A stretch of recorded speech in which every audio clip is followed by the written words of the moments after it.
So here we are in 3D space now instead of 2D space. And I just wanted to give a real-world example utilizing some of the techniques that we just learned. So here with this joint chain I've created IK, and what I want to do in this case is figure out where I would put a pole vector point so that I could keep it along the same plane as the IK, so it wouldn't rotate, but it would be right down the center of this elbow.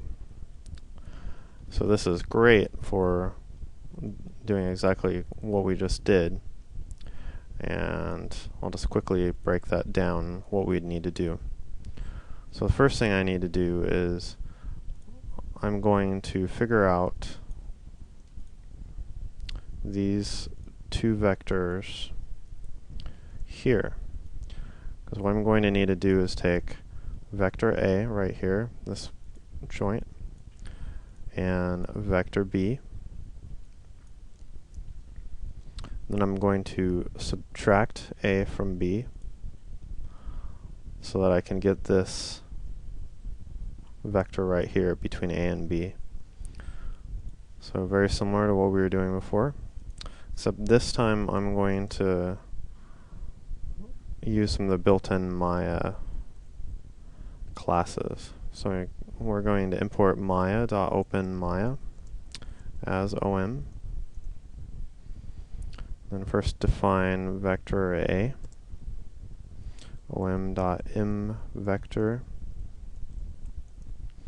and I need to get the world position of this joint. So I need to import Maya.commands as commands, and then get the position commands.xform query world space true and translation true. So now I've got these, get my position, so I can print that out. Then I'm going to input the position x, position y, and position z into this vector to get vector A. So we have our vector A right here. And now I need to get vector B, so I need to get this world position of that joint. So that will give me this right here. So now I've got vectors A and B.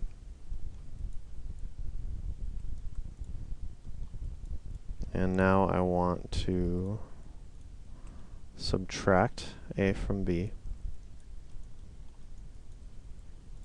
Just trying to move this out of the way so it's a little more clear. Subtract A from B, which would be roughly somewhere around here. So we'll go C equals B minus A. As you can see, this is a lot easier. Once we have an M vector, we can subtract or add or multiply vectors very easily. And then the other thing we can do is it can go C.x, C.y, and C.z, because they have these built-in properties that allow you to print and see where your position is. So now if we create a locator, we can just copy these positions into the locator.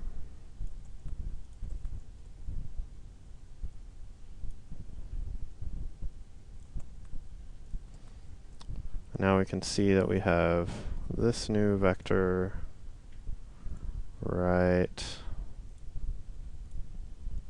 here, which if I were to also draw, just like before, if I were to draw this line here, you can see that this vector and this vector are exactly the same, because it's as if I subtracted that vector.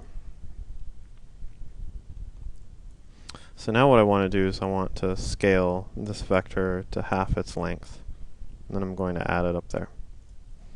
So to scale it, I'll say d equals c times 0.5.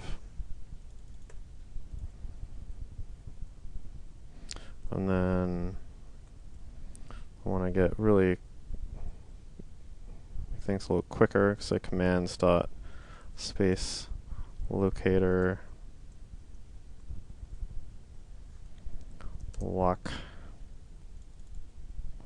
and then go commands dot move d dot x, d dot y, d dot z, loc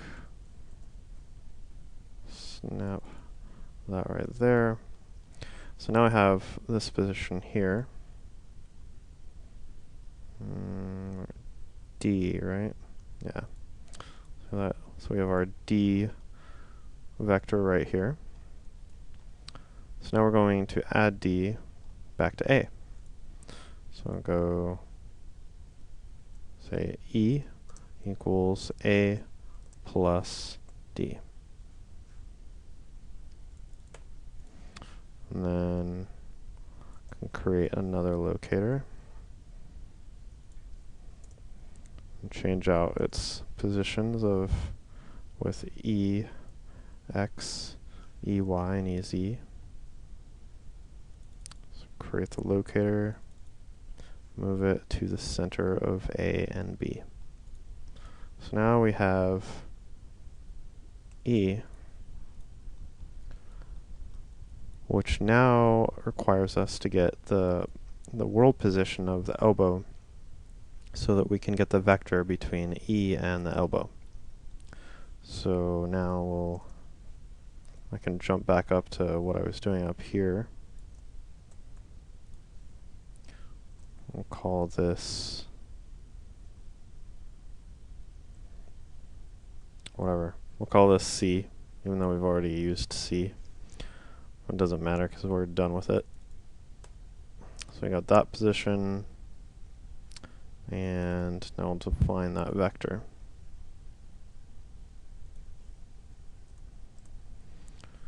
So we have a vector C going up to this point here. And we have another vector going to E. Now how do we get the vector between these two? Well, it's the same thing that we did over here. I need to subtract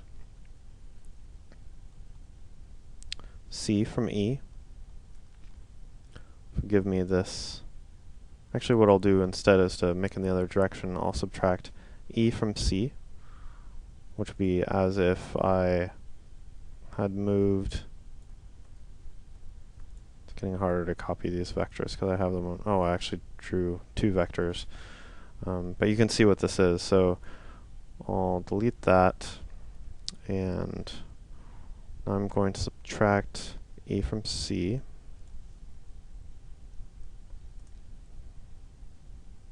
So we'll say F equals C minus E. I'm going to create another locator.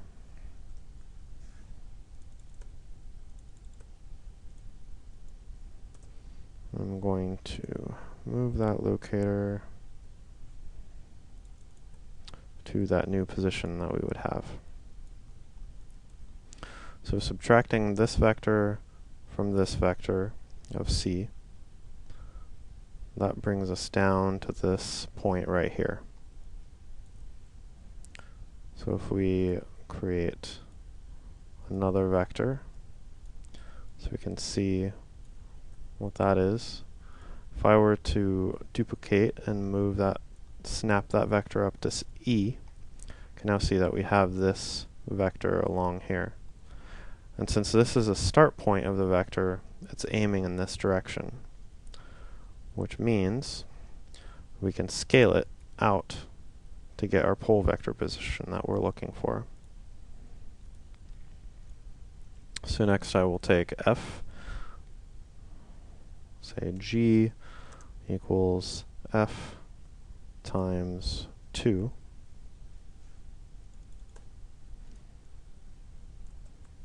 I'll create another locator.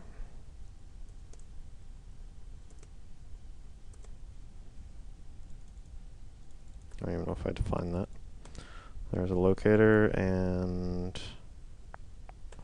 snap it up to there. So now we have the scaled version of this vector. So it's just double its length. So last, I want to snap it back onto E. So I'm going to add G to E. So H equals E plus G.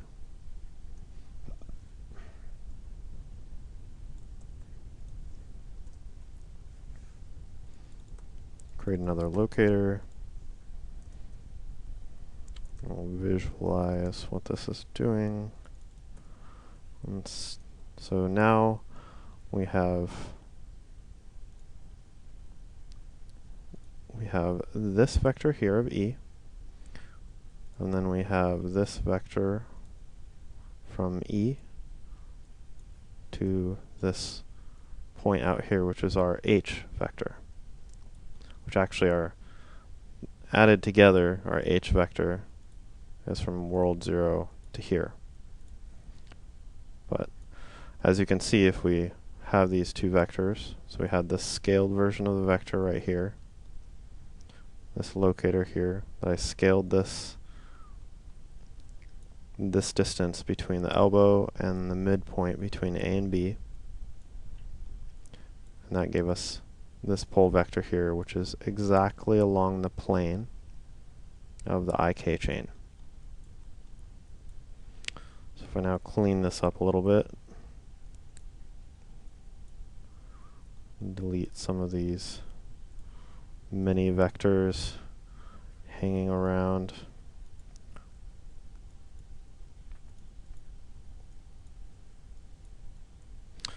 Now I'm going to define this as my pole vector and show you we want to pay very close attention. Does this joint chain move at all?